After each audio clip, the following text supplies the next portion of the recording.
আমার পক্ষ থেকে আমি যতটুকু পারছি সেটা করলাম। মানুষের ভিতরে চলতে পারি না, এটা তো মনের কাছে তো খারাপ লাগেই। রাত্রি সন্ধ্যায় যেতে পারি না, চলতে পারি না, মানুষের ভিতরে বসতে পারি না। এভাবে এটা হচ্ছে যে মানুষের দেখলে লজ্জা পাই, এভাবে চলাফেরা করি। আসসালামু আলাইকুম।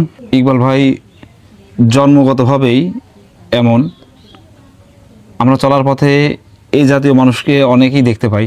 তারা কিন্তু হাঁটাচলা করতে পারে, সুস্থ সুন্দরভাবে বসবাস করে।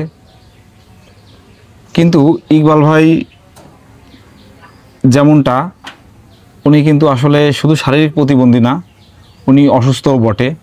জন্ম থেকে এরকম চলতে ফিরতে পারি না, গা গত ব্যথা বিষ, ঠিকভাবে বসতে পারি না, ভাত খেতে পারি না, চেয়ারে বসে ভাত খাই, এভাবে কষ্ট করে। আপনি কি হাতে সব বল টল পান? হাতে এই সাইডটা আমার নর্মাল হয়ে গেছে, মানে এই সাইডটা নর্মাল হয়ে গেছে।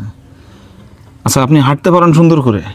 না, আমি সুন্দরভাবে হাঁটতে পারি না। আমার পেশাব পায়খানাটা কোনো রকম যেতে পারি, সব সময় আমি বসেই থাকি, বাড়িতেও বসে থাকি, কোনো দোকান পাঠিয়ে যাই না, কোথাও যাই না, আমি বাড়িতেই থাকি। এইভাবে আমার জীবনটা চলে।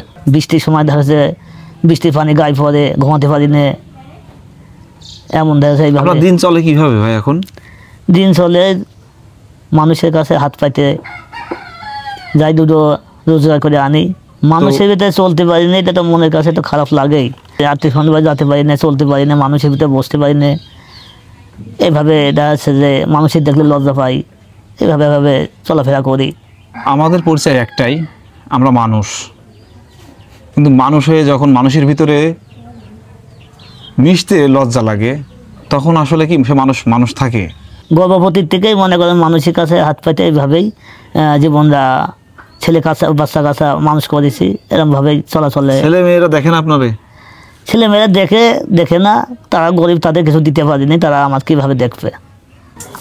তার কষ্ট, চলাফেরা করতে পারি না, মানুষের ভিতরে চলতে পারি না। সে কিন্তু একজন সুস্থ স্বাভাবিক মানুষ না, যেহেতু সে প্রতিবন্ধী একজন মানুষ। তাকে সহযোগিতা করলে আল্লাহ খুশি হবেন।